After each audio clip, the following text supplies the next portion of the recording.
Hello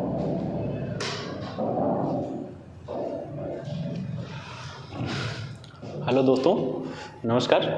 आज से online classes में आप सबका स्वागत है। दोस्तों, जो हम भारत के भूगोल की श्रृंखला को आगे बढ़ा रहे हैं, उस श्रृंखला में हमने जिन जिन चीज़ों का अध्ययन कर लिया है, एक बार फिर से रिवीजन कर दे रहा हूँ। सबसे पहले हमने पढ़ा भारत का सामान्य भौगोलिक परिचय, उसके बाद भारत का भौगोलिक विभाजन या भौतिक विभाजन, उसके बाद फिर जिस चीज़ का हमने अध्ययन किया वह भारत का नदी तंत्र था या भारत का अपवाह तंत्र था। ठीक है। और इस अपवाह तंत्र में उत्पत्ति के आधार पे और संगम के आधार पे, और उत्पत्ति के आधार पे 2 भागों में, ठीक है, और संगम के भी आधार पे 2 भागों में। फिर उसके बाद हमने 3 क्लास और लिया, और 3 क्लासों में मैंने क्या क्या पढ़ा। सबसे पहले भारत के प्रमुख बांध, उसके बाद भारत के प्रमुख जलप्रपात, और एक और इसी में मैंने लास्ट क्लास कर लिया, और उस क्लास में मैंने भारत के महत्वपूर्ण नदी घाटी परियोजनाओं की चर्चा किया। और जो भारत के महत्वपूर्ण नदी घाटी परियोजनाओं की हमने चर्चा किया, उन परियोजनाओं में चूँकि ये बांध का ही हिस्सा है, लेकिन इसको कुछ विशेष रूप से देखना था, तो भाखड़ा नांगल बांध, हीराकुड बांध, डीवीसी, टिहरी, रिहंद, ठीक है, इस तरह से एक और आ रहा था, क्या नाम है, हरिके बैराज। इस तरह से कुछ महत्वपूर्ण जो थी, जिनसे अक्सर एग्जाम में प्रश्न बनते हैं, उनकी हमने चर्चा किया। अब इस क्रम में चूँकि देखा जाए तो एक क्रम से चला जाए, और उस क्रम से चलने का उद्देश्य यह है कि अगली चीज़ें हमें समझ में आती जाए। क्योंकि कई लोग बोले कि सर मिट्टियाँ पढ़ा दीजिए, तो मिट्टियों को पढ़ाना आसान है, पढ़ा सकते हैं, लेकिन सबसे पहले हमने ये सोचा कि पहले हम पढ़ें किसको, जलवायु को, क्योंकि मिट्टियों के निर्धारण में जलवायु का महत्वपूर्ण योगदान होता है। तो इसलिए पहले हम जलवायु पढ़ें, जलवायु के बाद फिर मिट्टियाँ पढ़ें, और मिट्टियों के बाद फिर हम क्या पढ़ें, वनस्पतियाँ पढ़ें। और जब इस चीज़ को हम पढ़ रहे हैं तो फिर मिनरल्स मतलब खनिज संसाधन की हम चर्चा कर लेंगे। उसके बाद मेजर क्रॉप जो फसलें हैं और उद्योग धंधे, इन सब चीज़ों की भी हम चर्चा करेंगे। एक एक करके पूरे भारत की भूगोल को व्यवस्थित, जो किसी स्पेशल सब्जेक्ट के हिसाब से क्वेश्चंस बनते हैं, उन सारे क्वेश्चनों को इसमें समाहित करने का भी प्रयास किया जाएगा।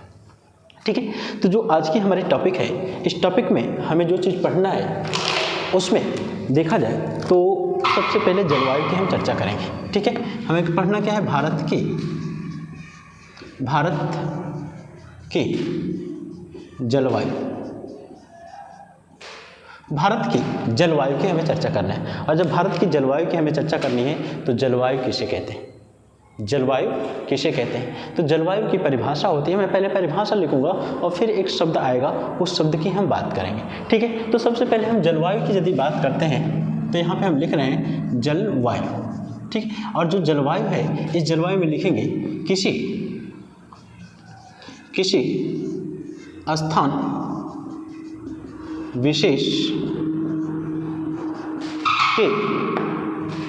स्थान विशेष के दीर्घकालीन मौसमी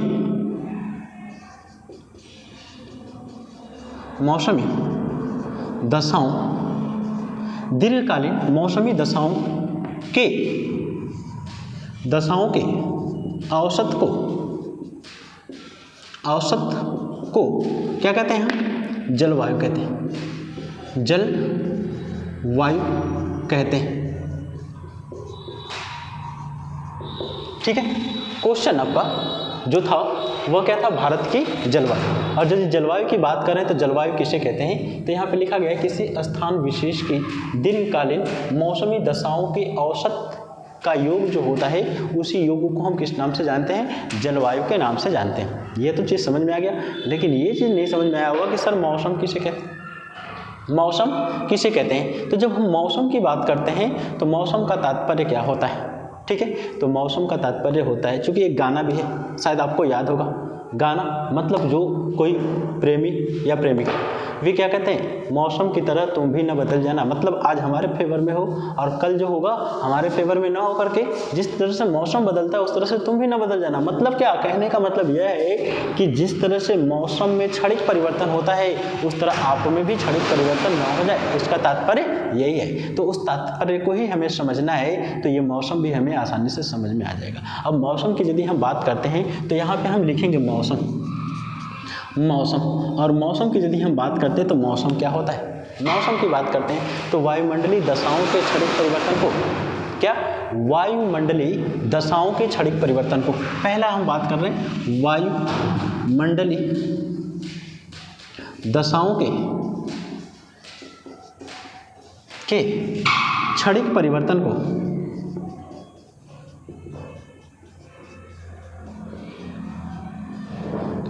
वायुमंडलीय दशाओं के क्षणिक परिवर्तन को ही क्या कहते हैं? जलवायु कहते हैं, जलवायु कहते।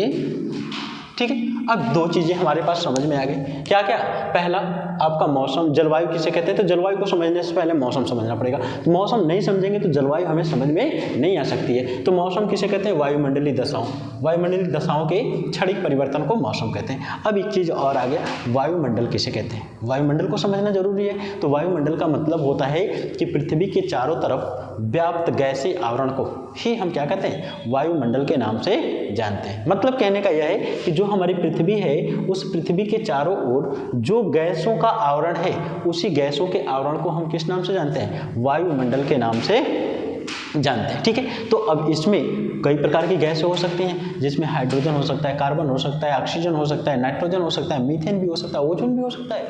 ये सारी गैसें मिलकर के क्या करती हैं? हमारे पृथ्वी के चारों तरफ एक लिफाफे का या एक आवरण का निर्माण करती हैं, और उसी लिफाफे या आवरण को हम किस नाम से जानते हैं? वायुमंडल के नाम से जानते हैं। और यहाँ पे क्या कह रहे हैं? वायुमंडलीय दशाओं के क्षणिक परिवर्तन को। तो अब वायुमंडल की दशाएं क्या क्या हो सकती हैं? तो कभी देखेंगे वायुमंडल में तेज धूप होती है, कभी तेज छांव भी हो जाएगा, कभी अचानक आंधी आ जाएगी, कभी तेज बारिश होने लगेगी, कभी बिल्कुल शांत वातावरण हो जाएगा, कभी आंधी चलने लगेगी। इस प्रकार के जो परिवर्तन होते हैं, इसी परिवर्तन को ही तो हम क्या कहते हैं? वायुमंडलीय दशाएं कहते हैं। और ये पल पल बदलते रहते हैं, कुछ समय में ही बदलते रहते हैं, अल्प अवधि में बदलते हैं, दिन प्रतिदिन बदलते हैं, घंटे घंटे में बदल जाते हैं। तो इसी परिवर्तन को किस नाम से जानते हैं? वायुमंडलीय दशाओं में क्षणिक परिवर्तन के नाम से जानते हैं। यह वायुमंडलीय दशाएं हैं और इन्हीं वायुमंडलीय दशाओं को क्षणिक परिवर्तन के नाम से जाना जाता है। और इसी क्षणिक परिवर्तन से तुलना की गई है किसकी? प्रेमी और प्रेमिकाओं की। किससे? मौसम की तरह तुम भी ना बदल जाना। बाकी आगे का गाना आप लोग जानते होंगे, मुझे गाना बजाना नाचना कम आता है। ठीक है, तो बस मैं इतना ही जानता हूं कि वायुमंडलीय दशाओं के क्षणिक परिवर्तन को हम क्या कहते हैं? मौसम कहते हैं। ठीक है, अब मौसम तो समझ में आ गया। और इसमें वायुमंडलीय दशाओं में मैंने बोला धूप है, तापमान है, ठीक है, छांव है, आंधी है, तूफान है, वर्षा है, बिजली का चमकना, सब वायुमंडलीय दशाएं हैं। और सब वायुमंडलीय दशाएं हैं तो इनमें परिवर्तन आप देखते ही होंगे। कभी कभी जैसे आज के मौसम की यदि हम बात करें, हम जैसे सुबह जगह तो देखा थोड़ा सा मौसम सही था, लेकिन ब्रश करते हुए फ्रेश होकर के जैसे मैं स्नान करने आया तो देखा कि बारिश हो रही है। ठीक है, लेकिन फिर थोड़ी देर बाद बारिश बंद हो गई। इस समय बारिश होने का कोई औचित्य तो है नहीं, लेकिन कारण क्या है कि बारिश आ गई? मौसमी दशाओं में परिवर्तन है। और इन्हीं मौसमी दशाओं में परिवर्तन का प्रमुख कारण क्या है? प्रमुख कारण यह है कि इसी में वायुमंडलीय दशाओं में परिवर्तन, और इन्हीं वायुमंडलीय दशाओं के परिवर्तन के कारण मौसम बदलता है। और जब मौसम बदलता है तो इसी मौसम के दीर्घकालिक औसत को, इसी मौसम के दीर्घकालिक औसत को किस नाम से जानते हैं? जलवायु के नाम से जानते हैं। जैसे मान लेते हैं कि जिस क्षेत्र में हम लोग रह रहे हैं, तो यहाँ पे क्या हो रही है? जून से लेकर के सितंबर तक वर्षा होती है, अक्टूबर से लेकर के नवंबर से लेकर के फरवरी तक ठंडी पड़ती है, फिर फरवरी के बाद मार्च से लेकर के और जून तक गर्मी पड़ती है। ठीक है, तो ये क्रम चलता है। और कभी गर्मी ज़्यादा होती है, कभी ठंडी ज़्यादा होती है, कभी वर्षा ज़्यादा होती है, कभी सूखा पड़ जाता है, कभी गर्मी कम पड़ती है, ठंडी ज़्यादा हो जाती है, कभी ठंडी कम पड़ती है, गर्मी ज़्यादा हो जाती है। ठीक है, तो ये हर साल कुछ ना कुछ इसमें परिवर्तन होता रहता है। और जब परिवर्तन होता रहता है तो इन्हीं परिवर्तनों के दीर्घकालीन औसत को कई सारे विद्वान इसको 30 साल मानते हैं, कई सारे 32 साल मानते हैं, कुछ लोग 35 साल, कुछ लोग 28 साल भी मानते हैं। ठीक है, लेकिन सामान्यतः यह बताया जाता है कि इसी परिवर्तन को, जो ये दशाओं में परिवर्तन हो रहा है, इन्हीं परिवर्तन को दीर्घकालिक, और दीर्घकालिक में लगभग 32 साल माना जाता है। ठीक है, तो लगभग 32 वर्षों के वायुमंडलीय दशाओं के परिवर्तन का योग इकट्ठा किया जाता है। और जब योग इकट्ठा किया जाता है तो उसी योग के आधार पर बताया जाता है कि भारत की जलवायु कैसी है। ठीक है, तो भारत की जलवायु बताई जाती है। तो एक चीज और आ गया कि आपको दो चीज समझ में आ गई होगी। वायुमंडल किसे कहते हैं? वायुमंडल में परिवर्तन जो हो रहा है उसको क्या कहते हैं? मौसम कहते हैं। और मौसम में जो दीर्घकाल का औसत होता है उसी को हम किस नाम से जानते हैं? जलवायु के नाम से जानते हैं। ठीक है, तो ये तीन चीजें तो आपको समझ में आ गई होंगी। अब यदि हम बात करते हैं तो भारत की जलवायु है कैसी, तो भारत की यदि जलवायु की यदि हम बात करते हैं तो यह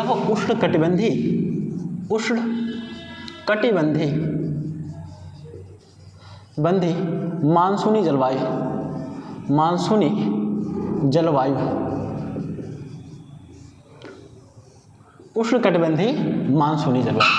कैसी जलवायु है? भारत की जलवायु कैसी है?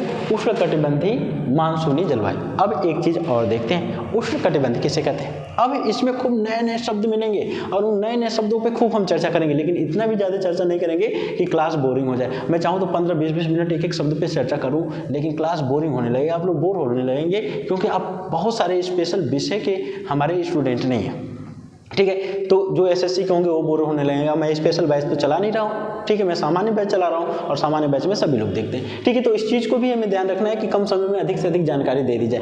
उष्णकटिबंध किसे कहते हैं? तो उष्णकटिबंध को पढ़ाने के लिए मैं एक गोला बनाऊंगा।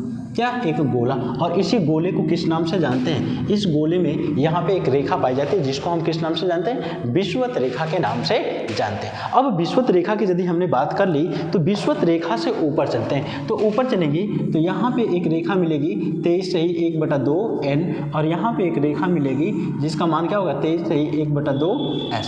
ठीक है, तो ये दो रेखाएं हो गई। इनको किस नाम से जानते हैं हम? कर्क रेखा के नाम से, इनको कर्क रेखा, और इसको किस नाम से?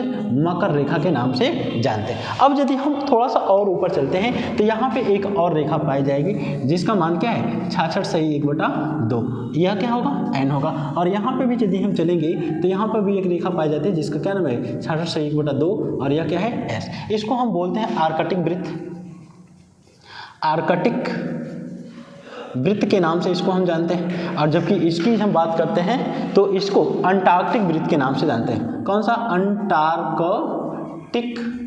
वृत्त के नाम से जानते हैं। जगह कम है, मैं इसके आगे नहीं लिखूंगा, ठीक है। इसको आर्कटिक वृत्त और इसको अंटार्कटिक वृत्त के नाम से जानते हैं। और ऊपर यदि हम चलें तो यहाँ पे 90 डिग्री n और नीचे आए तो 90 डिग्री s हो जाता है।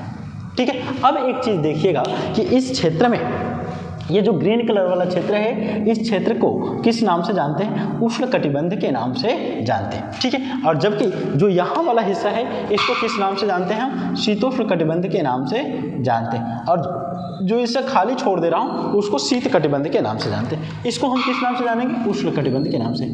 उष्णकटिबंध, इसको उष्णकटिबंध बोलेंगे। इसको हम क्या बोलेंगे? शीतोष्णकटिबंध, शीतोष्णकटिबंध। इसको भी किस नाम से जानेंगे? शीतोष्णकटिबंध। और इसको किस नाम से? शीतकटिबंध। और इसको किस नाम से? शीतकटिबंध के नाम से हम जानने का काम करेंगे।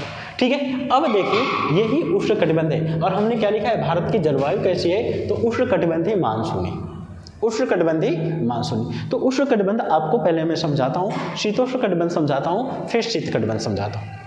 उसके बाद से मानसून क्या होता है यह समझाऊंगा। सबसे पहले यदि हम बात करते हैं उष्णकटिबंध की, तो उष्णकटिबंध का मतलब होता है, इस चीज़ को थोड़ा सा मैं इधर बनाऊंगा। इधर जब बनाऊंगा तो एक और गोला मैं बना रहा हूँ। जैसे मान लेते हैं यह हिस्सा है हमारा, यह हिस्सा मान लेते हैं ये पृथ्वी है, और इस पृथ्वी में यह रेखा है जिसका नाम क्या है? 0 डिग्री की रेखा। और यह जो रेखा है इसका नाम क्या है? 23 से 1/2 n।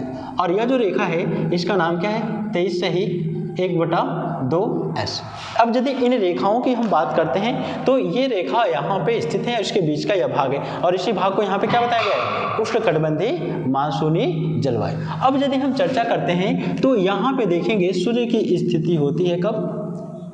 ठीक है, 21 मार्च को। यह क्या है? 21 मार्च। ठीक है, 21 मार्च को सूर्य कहाँ पे चमक रहा है? लंबवत। कहाँ पे? विषुवत रेखा पे। उसके बाद से 23 सितंबर को भी कहाँ पे चमक रहा है? विषुवत रेखा पे। लेकिन यहाँ पे आता है 21 जून को, 21 जून को, और यहाँ पे आता है 22 दिसंबर को, अब एक चीज़ हमें ध्यान देनी है, ध्यान यह देना है कि सबसे पहले हम बात करते हैं 21 मार्च को। 21 मार्च को सूर्य की किरणें कहाँ पे? विषुवत रेखा पे चमक रही है। जब विषुवत रेखा पे चमक रही है तो यहाँ पे सूर्य का तापमान सबसे ज़्यादा प्राप्त होगा, और इसमें भी और इसमें भी लगभग बराबर होगा। जबकि उसके बाद 21 मार्च से यह उत्तरायण होता है, और जब उत्तरायण होता है तो 21 जून को कहाँ पे? कर्क रेखा पे पहुँचता है। और जब कर्क रेखा पे पहुँचता है तो कर्क रेखा पे तापमान अधिक तथा यहाँ पे तापमान कम। इसलिए इसी समय जब यहाँ पे हमारे वहाँ भयंकर गर्मी होती है, ठीक इसी समय इस हिस्से में भयंकर ठंडी भी होती है। और एक चीज़ और मैं बता दूं, यहीं से एक क्वेश्चन पूछ दिया गया था एक बार, और क्वेश्चन क्या पूछा गया था? क्वेश्चन पूछा गया था कि पृथ्वी का वह कौन सा देश है जहाँ क्रिसमस गर्मियों में मनाया जाता है। ठीक है, तो उसका ऑप्शन में ऑस्ट्रेलिया दिया था तो सभी लोग ऑस्ट्रेलिया रट लिया कि ऑस्ट्रेलिया ऑस्ट्रेलिया ऑस्ट्रेलिया। कोई जरूरी है सिर्फ ऑस्ट्रेलिया में ही क्रिसमस गर्मियों में मनाया जाता है? अब आप जरा ध्यान दो यहाँ पे, जैसे यहाँ पे ध्यान दो कि 21 जून है और 21 जून को पृथ्वी के कर्क रेखा पे सूर्य चमक रहा है, लेकिन यदि 22 दिसंबर को यही सूर्य यहाँ पे चमक रहा है तो 22 दिसंबर को जब यहाँ पे चमक रहा है तो उस समय यहाँ पे गर्मी होती है। 22 दिसंबर को जब सूर्य की स्थिति यहाँ पे होती है तो इस क्षेत्र में गर्मी होती है, लेकिन 22 दिसंबर को हम कर्क रेखा पे रहने वाले हैं, क्योंकि भारत के बीचों बीच से कर्क रेखा गुजरी हुई है, तो इसलिए हमारे वहाँ क्या होती है, भयंकर ठंडी। और जब हमारे क्षेत्र में भयंकर ठंडी होती है तो उस समय यहाँ पे भयंकर गर्मी। अब जरा बताओ क्या बस ऑस्ट्रेलिया ही मकर रेखा पर स्थित है? सिर्फ ऑस्ट्रेलिया यदि मकर रेखा पर स्थित होता तो ऑस्ट्रेलिया में क्रिसमस डे गर्मियों में मनाया जाता, लेकिन सिर्फ ऑस्ट्रेलिया ही नहीं स्थित है, ऑस्ट्रेलिया के अलावा भी कई सारे देश स्थित हैं। जैसे न्यूजीलैंड की बात करें, ऑस्ट्रेलिया के जस्ट पूर्व में, ठीक है, उसके कुछ हिस्सा गर्मी वाले पड़ते हैं, कुछ हिस्सा ठंडी वाले पड़ते हैं। उसके बाद यदि हम चलते हैं तो कौन सा मिलेगा, दक्षिणी अफ्रीका महाद्वीप भी मकर रेखा पे। उसके बाद यदि हम चलते हैं तो ब्राजील का कुछ हिस्सा भी मकर रेखा पे पड़ता है, लेकिन और कौन सा, अर्जेंटीना और चिली भी कौन सा, उस पे पड़ता है मकर रेखा पे। तो इन देशों में भी तो क्रिसमस डे गर्मियों में मनाया जाएगा, क्योंकि सब एक ही रेखा पे स्थित हैं, ठीक है। तो फिलहाल वो तो एक क्वेश्चन था, विवादित क्वेश्चन, उसकी हम चर्चा किए। यहाँ पे देखते हैं, जब सूर्य 21 जून को इस कर्क रेखा पे है तो इस कर्क रेखा वाले भाग पे खूब गर्मी होती है, जबकि इसी समय यहाँ पे क्या होता है, भयंकर ठंडी। किस रेखा पे, मकर रेखा पे। लेकिन फिर 21 जून के बाद सूर्य दक्षिण की तरफ जाने शुरू करता है और 23 सितंबर को विषुवत रेखा पर पड़ता है। और जब 23 सितंबर को विषुवत रेखा पर पड़ता है तो संपूर्ण पृथ्वी पे दिन रात लगभग बराबर 12-12 घंटे के दिन और रात होते हैं, तथा न ज्यादा गर्मी न ज्यादा ठंडी होती है। लेकिन 23 सितंबर के बाद पुनः सूर्य दक्षिण आता है मकर रेखा पे, 22 दिसंबर को मकर रेखा पे पड़ता है, इसलिए 22 दिसंबर को मकर रेखा वाले भाग में खूब भयंकर गर्मी और इस भाग में खूब ठंडी पड़ती है। यही कारण है कि हम गर्मी ठंडी महसूस करते हैं, ये लोग गर्मी महसूस करते हैं। और इसी कारण चूंकि यह ऑस्ट्रेलिया महाद्वीप को बीचों बीच से, या ऑस्ट्रेलिया देश को बीचों बीच से काटता है, इसलिए कहा जाता है कि ऑस्ट्रेलिया में क्रिसमस क्या होता है, गर्मियों में, क्योंकि सूर्य की स्थिति यहाँ पे होती है, ठीक है। तो अब यह चीज देखेंगे, इस भाग में चूंकि सूर्य यहाँ रहे तो भी तापमान इस हिस्से में पड़ेगा पूरे क्षेत्र में, और सूर्य यहाँ रहे तो भी इस पूरे हिस्से में गर्मी पड़ेगी, और सूर्य जब यहाँ पे है तो पूरे हिस्से में गर्मी पड़ती है। अर्थात पृथ्वी का वह भूभाग जहाँ 365 दिन सूर्य की किरणें पड़ती हैं तथा पृथ्वी का सबसे अधिक तापमान प्राप्त करने वाला क्षेत्र होता है, इसलिए इसको हम किस नाम से जानते हैं, उष्ण। और उष्ण दो शब्दों से मिलकर के बना हुआ है। उष्ण कटिबंध दो शब्दों से मिलकर बना। उष्ण का मतलब जहाँ पे तापमान अधिक हो, कटिबंध का मतलब होता है क्षेत्र, ठीक है। जोन को कटिबंध कहते हैं, कटिबंध को ही क्षेत्र के नाम से जानते हैं, अर्थात वह क्षेत्र जहां पे गर्मी अधिक पाई जा रही है। तो कर्क रेखा और मकर रेखाओं के बीच में गर्मी अधिक पाई जाती है, इसलिए इसे हम किस नाम से जानते हैं, उष्ण कटिबंध के नाम से जानते हैं। दूसरा कौन सा है, शीतोष्ण कटिबंध। तो शीतोष्ण कटिबंध का मतलब कहाँ पे है, वह क्षेत्र जहाँ पे शीत की प्रधानता रहती है, लेकिन बहुत ज्यादा ठंडी नहीं होती है, मतलब सामान्य ठंडी रहती है। तो इसलिए कर्क और मकर रेखाओं से उत्तर तथा दक्षिण तथा 66.5 डिग्री उत्तरी और दक्षिणी अक्षांशों के मध्य, जैसे यहाँ पे देखते हैं, यह हिस्सा शीतोष्ण के अंतर्गत आता है, यह हिस्सा शीतोष्ण। जैसे यह कर्क के ऊपर और आर्कटिक वृत्त के नीचे का हिस्सा कौन सा, शीतोष्ण। और यहाँ पे जाते हैं तो मकर के नीचे तथा अंटार्कटिक वृत्त के बीच का जो क्षेत्र होगा वह शीतोष्ण होगा। तथा इन 66.5 डिग्री उत्तरी और दक्षिणी अक्षांशों से उत्तर और दक्षिण यदि हम जाते हैं तो यह 90 डिग्री उत्तर और दक्षिण का क्षेत्र जो होता है शीत कटिबंध के नाम से जाना जाता है, क्योंकि 365 दिन सूर्य की किरणें इस हिस्से में नहीं पहुंच पाती है। और जब सूर्य की किरणें इन हिस्सों में नहीं पहुंच पाती है तो यहाँ पे ठंडी अधिक पड़ती है, इसलिए इसको शीत कटिबंध के नाम से जानते हैं। और यहाँ पे हमने तो बता दिया कि उष्ण कटिबंधीय जलवायु है। तो उष्ण कटिबंधीय जलवायु क्यों है, क्योंकि भारत का जो आधा हिस्सा है, क्योंकि यदि हम मैपिंग करें, एक इसको मैं मिटा दे रहा हूँ, एक छोटा सा मैं मैप बना रहा हूँ, एक छोटा सा मैप बनाने के प्रयास कर रहा हूँ आपको समझाने के लिए, ठीक है। यहाँ पे देखिए रफली मैप बनाऊंगा।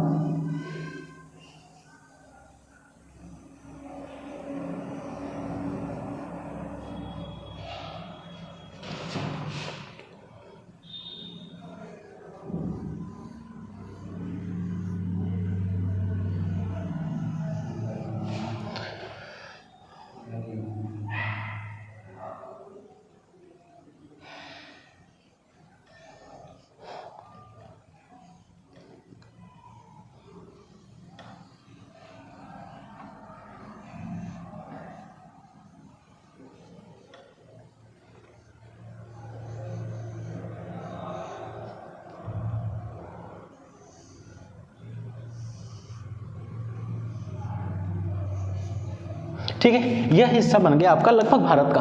और जब भारत का मैप बन गया तो इस हिस्से में देखते हैं ऐसे एक रेखा गुजरी हुई है और इसी रेखा को हम किस नाम से जानते हैं, कर्क रेखा के नाम से जानते हैं, कर्क रेखा। अब जरा देखो यहाँ पे मैंने बताया क्या है, कर्क रेखा और मकर रेखा के बीच को हम बीच के क्षेत्र को क्या कहते हैं, उष्णकटिबंधीय क्षेत्र के नाम से जानते हैं। इसका मतलब यह जो भारत का यह हिस्सा है यह किसके अंतर्गत आएगा, यह उष्णकटिबंध के अंतर्गत आएगा। यह किसके अंतर्गत आएगा, यह उष्णकटिबंध के अंतर्गत आएगा। यह जो होगा यह किसके अंतर्गत आएगा, उष्णकटिबंध के अंतर्गत आएगा, कटिबंध के अंतर्गत आएगा। और जब उष्णकटिबंध के अंतर्गत आ रहा है तो इसलिए इसको भारत की जलवायु को हम क्या कहते हैं, उष्णकटिबंधीय जलवायु कहते हैं। लेकिन इस हिस्से की यदि हम बात करेंगे तो यह किसके अंतर्गत आएगा, यह जो हिस्सा है हमारा यह शीतोष्णकटिबंध के अंतर्गत आएगा। यह किसके अंतर्गत आएगा, शीतोष्ण कटिबंध के अंतर्गत आएगा।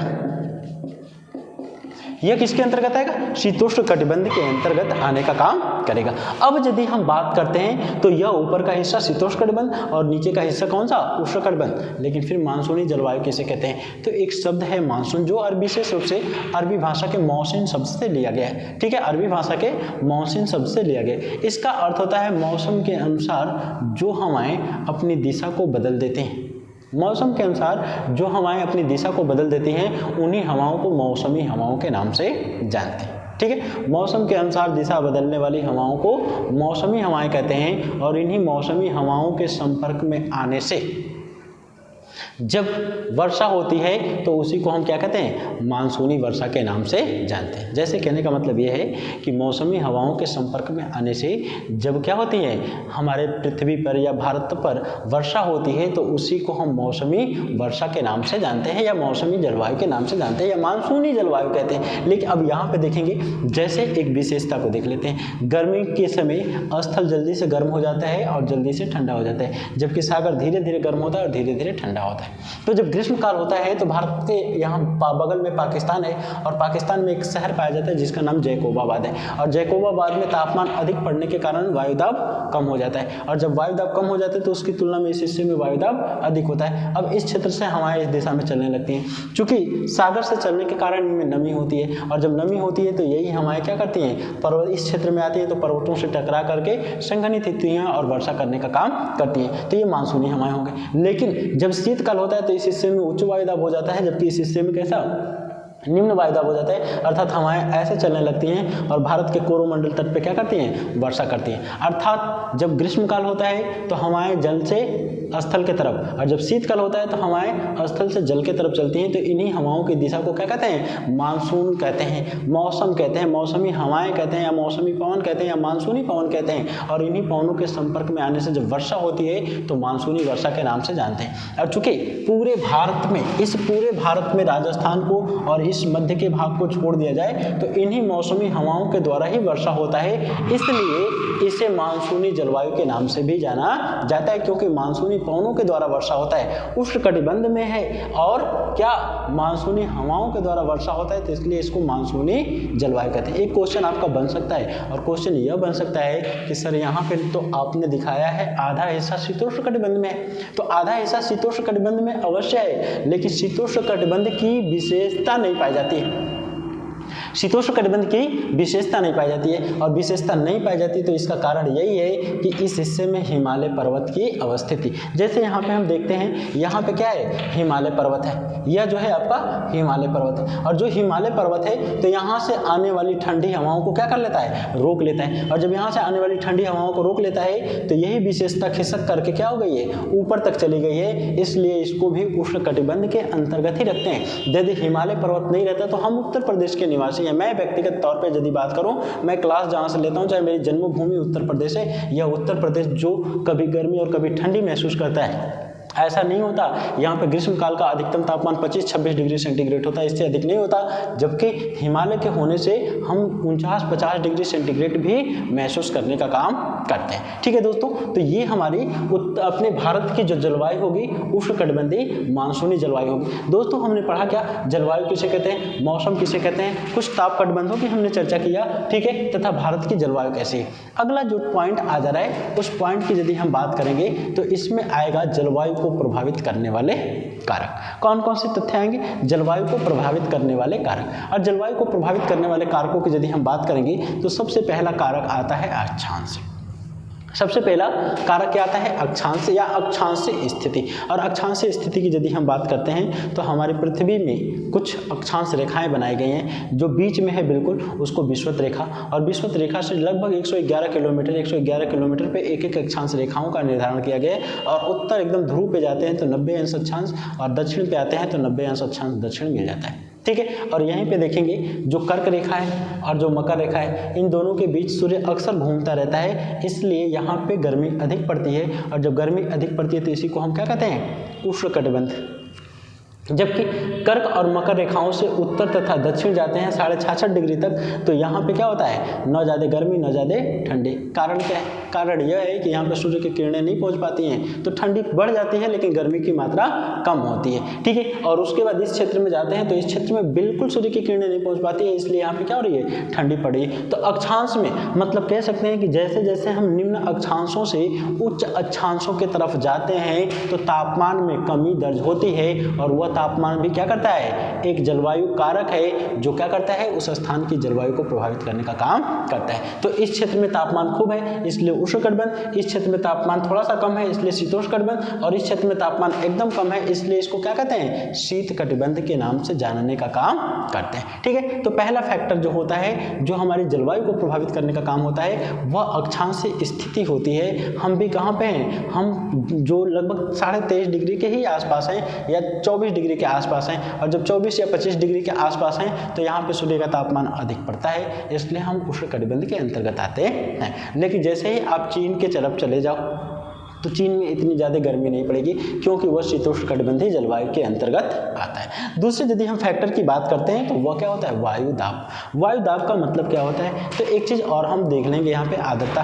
आर्द्रता किसे कहते हैं? वायु में उपस्थित जल की मात्रा को, वायु में उपस्थित जल की मात्रा को ही किस नाम से हम जानते हैं? आर्द्रता के नाम से जानते हैं। और वायु में जितनी जल की ज़्यादा मात्रा होगी आर्द्रता उतनी अधिक होगी, और जब आर्द्रता उतनी अधिक होगी तो वायु का दबाव भी उतना ही अधिक होगा। अच्छा, एक चीज़ और मैं बता दूं आपको दोस्तों, वायु दाब तथा तापमान में विपरीत संबंध पाया जाता है। वायु दाब तथा तापमान में विपरीत संबंध पाया जाता है। विपरीत संबंध का मतलब क्या है? जब तापमान अधिक होगा तो वायु दाब कम होगा, लेकिन जब तापमान कम होगा तो वायु दाब अधिक होगा। कारण क्या है? कारण क्या है? वायु दाब क्यों अधिक होता है? तो वायु में जब जल की उपस्थिति अधिक हो जाती है तो उसका दबाव, अर्थात वायु भारी हो जाती है और उसका दबाव अधिक हो जाता है। लेकिन जब तापमान बढ़ता है तो तापमान बढ़ने के कारण या तापमान बढ़ने के कारण वायु में जो जल की मात्रा होती है उसे अवशोषित कर ली जाती है, उसे समाप्त कर दी जाती है। इसलिए वायु में जल की मात्रा समाप्त हो जाती है या कम हो जाती है तो वायु हल्की हो जाती है, और जब वायु हल्की हो गई तो वायु का दबाव कम हो जाता है। और एक चीज़ बता दे रहा हूँ दोस्तों, वर्षा के लिए वायु दाब में विषमता अति आवश्यक है। यदि सब जगह पृथ्वी पे एक समान वायु दाब हो जाए तो वर्षा कभी हो ही नहीं सकती है। पूरे पृथ्वी पर एक समान यदि वायु दाब हो जाए तो वर्षा कभी नहीं होगी। इसलिए वर्षा होने के लिए जरूरी यह है कि किसी स्थान पर उच्च वायुदाब तो किसी स्थान पर निम्न वायुदाब का होना आवश्यक है, क्योंकि हवाएं गतिशील होती हैं हमेशा उच्च वायुदाब से निम्न वायुदाब की तरफ। तो जब जहाँ पे उच्च वायुदाब होगा वहाँ से हवाएं किधर चलेंगी? निम्न वायुदाब की तरफ। जैसे मैंने अभी जस्ट चर्चा किया है, और चर्चा क्या किया है, यहाँ पे पाकिस्तान में जैकोबाबाद है, और जब 21 जून को सूर्य की स्थिति यहाँ पे होती है तो यहाँ पे निम्न वायुदाब का केंद्र बन जाता है। कारण क्या है? तापमान अधिक, और तापमान अधिक होने से यहाँ पे वायुदाब में कमी, और जब वायुदाब में कमी होती है तो यह सागर पे वायुदाब अपेक्षाकृत अधिक होता है, और जब सागर पे वायुदाब अपेक्षाकृत अधिक होता है तो हवाएं ऐसे चलने लगती हैं, और हवाएं ऐसे भी चलती हैं। तो दोनों तरफ से जब हवाएं चलती हैं तो निम्न वायुदाब की तरफ आती हैं, और सागर से चलने के कारण इनमें जल या आर्द्रता की मात्रा अधिक होती है, और यह जैसे ही धरातल पे पहुँचते हैं तो धरातल पे पहुँच करके क्या करते हैं, उनके रास्ते में अवरोध आता है, और अवरोध के आने से वे हवाएं ऊपर उठती हैं, और जब ऊपर उठती हैं तो उनके तापमान में कमी आती है, वे संघनित होते हैं, संघनित होकर के वर्षा करने का काम करते हैं। इसलिए भारत किस में आता है? मानसूनी जलवायु के अंतर्गत आता है। तो वायु दाब का होना अति आवश्यक। कारण क्या है? कारण यह है कि जहाँ पे उच्च वायुदाब होगा वहाँ से हवाएं निम्न वायुदाब की तरफ चलेंगी, और यदि वायुदाब एक बराबर होगा तो हवाएं नहीं चलेंगी, हवाएं नहीं चलेंगी तो वर्षा नहीं होगी। इसलिए उच्च वायुदाब से हमेशा निम्न वायुदाब की तरफ हवाएं चलती हैं, और कभी स्थल पे उच्च वायुदाब तो कभी सागर पे उच्च वायुदाब। जब सागर पे उच्च वायुदाब होता है तो स्थल पे निम्न वायुदाब होता है, इसलिए सागर से हवाएं किधर चलती हैं, स्थल की तरफ, और स्थलीय भागों में वर्षा करने का काम करती हैं। तो वायुदाब किसी स्थान का भी क्या करता है, जलवायु को प्रभावित करने का काम करता है। उसके बाद अगली स्थिति की यदि बात करते हैं तीसरे की, तो तीसरा हो जाता है समुद्र तल से दूरी।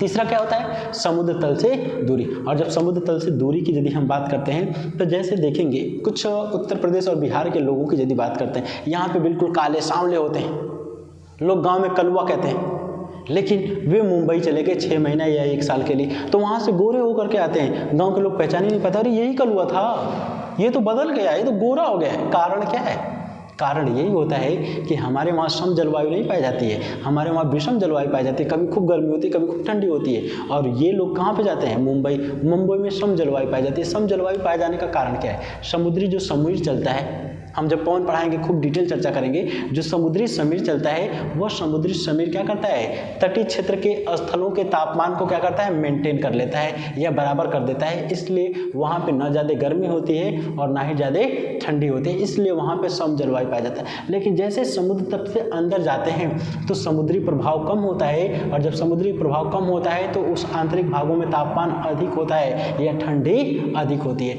हम उत्तर प्रदेश वाले समुद्र से काफ़ी दूर हैं, और जब समुद्र से काफ़ी दूर हैं, यही कारण है कि शीतकाल में खूब भयंकर ठंडी और ग्रीष्मकाल में खूब भयंकर गर्मी भी महसूस करते हैं। लेकिन यही हम गुजरात के तटीय क्षेत्र, मुंबई के, गोवा के, केरल के या तमिलनाडु के या कर्नाटक या आंध्र प्रदेश के तटीय क्षेत्रों में होते हैं तो हम इतनी ज़्यादा गर्मी या इतनी ज़्यादा ठंडी महसूस नहीं करते, क्योंकि सागरों का प्रभाव हमारे ऊपर पड़ जाता है। ठीक है, एक चीज़ और भी देखते हैं, एक चीज़ और भी है सागर की विशेषता। अभी मैं पहले ही बताया हूँ कि धीरे धीरे गर्म होना और धीरे धीरे ठंडा। स्थल की विशेषता धीरे धीरे जल्दी गर्म होना और जल्दी ठंडा होना। तो जब जल्दी गर्म हो जाएगा तो जल्दी ठंडा भी होगा, तो दिन में जल्दी से गर्म हो जाता है, और जब दिन में जल्दी से गर्म हो जाता है तो स्थल पर निम्न वायुदाब का केंद्र, जबकि सागर पर उच्च वायुदाब का केंद्र। इसलिए दिन में क्या होता है, सागर से स्थल की तरफ हवाएं चलने लगती हैं, और सागर से आने वाली हवाएं ठंडी होती है, इसलिए तापमान को गिरा देती है। जबकि रात के समय स्थल जल्दी गर्म हो जाता है, स्थल जल्दी ठंडा हो जाता है और सागर धीरे धीरे ठंडा होता है। इसलिए क्या होता है, स्थल पे उच्च वायुदाब का केंद्र और सागर पे निम्न वायुदाब का केंद्र, पुनः क्या होती है, स्थल से सागर की तरफ हवाएं चलती हैं। तो सागरी और स्थलीय क्षेत्रों में दिवा और रात्रि समय चलते हैं। दिन में क्या, सागर से स्थल की तरफ, और रात्रि में क्या, स्थल से सागर की तरफ। इसलिए उस क्षेत्रों में क्या होती है, सम जलवायु पाई जाती है। ठीक है, इसके बाद की यदि हम बात करते हैं तो इसके बाद अगली जो हमारी टॉपिक है उस टॉपिक की यदि बात करेंगे तो वह सागरी धाराएं। ये बहुत ही महत्वपूर्ण है,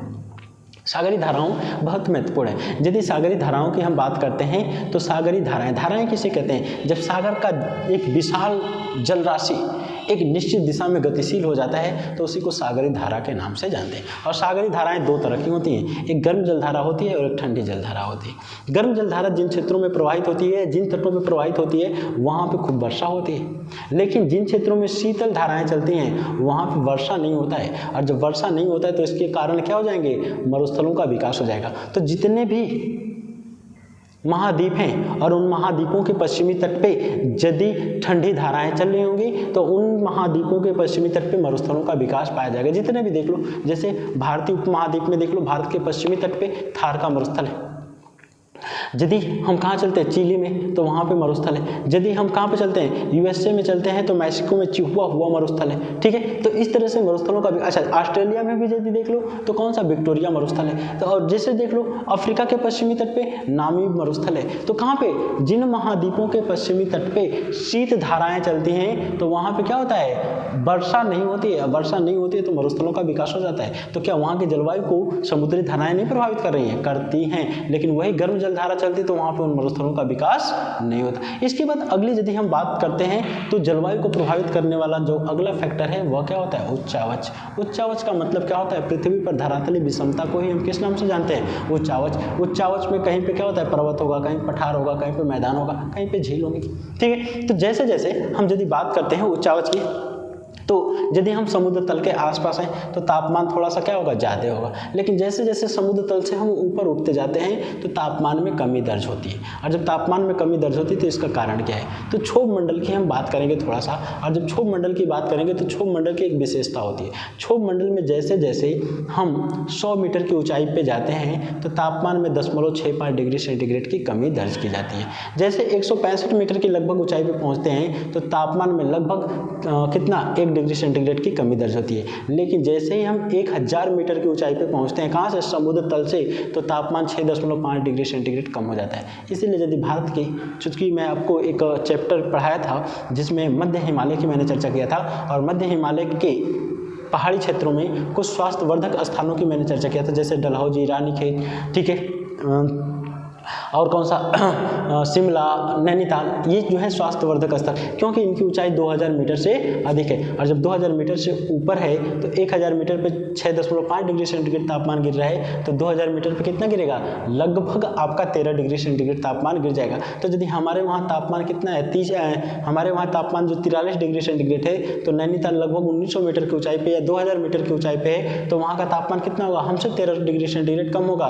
तो हमारे वहाँ कितना हमने बताया, 43 डिग्री, तो वहाँ पे कितना होगा, 30 डिग्री, तो हमसे कम हुए गर्मी महसूस करेंगे।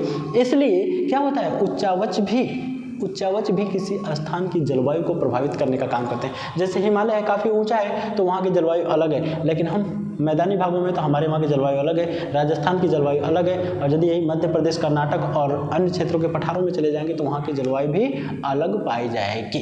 ठीक है, तो इस तरह से ये 4-5 फैक्टर्स हैं जो क्या करते हैं, किसी भी स्थान के जलवायु को प्रभावित करने का काम करते हैं। ठीक है दोस्तों, यहाँ पे थोड़ा सा मैं लिख दे रहा हूँ, इसको मैं मिटा दे रहा हूँ, इसको अब चाहे यहाँ पे नीचे मैं लिख दे रहा हूँ जलवायु को प्रभावित करने वाले कारक। यहाँ पे लिख रहा हूँ मैं जलवायु को प्रभावित करने वाले कारक। जलवायु को प्रभावित करने वाले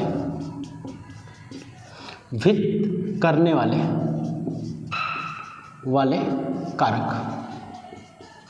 ठीक है, जलवायु को प्रभावित करने वाले कारक। और कारकों की यदि हम बात करते हैं तो पहला कारक क्या है, सबसे पहला कारक आपका कौन सा है, मैंने अभी जस्ट बताया है। तो पहले कारक की यदि हम बात करते हैं तो वह कारक आपका कौन सा होगा, अक्षांश होगा, अक्षांश। ठीक है, दूसरे की यदि हम बात करते हैं तो दूसरा आपका कौन सा होगा, अक्षांश के जस्ट बाद मैंने पढ़ाया है, वह क्या होगा, वायु दाब होगा। कौन सा, वायु दाब होगा। तीसरे की यदि हम बात करते हैं तो समुद्र तल से दूरी, समुद्र से दूरी। और चौथे की यदि हम बात किए थे तो चौथा क्या था, चौथा आपका क्या था, चौथा उच्चावच था। चौथा उच्चावच की हम बात कर लेंगे, उच्चावच। और पांचवें की यदि बात करेंगे तो पांचवा क्या था, समुद्री धाराएं।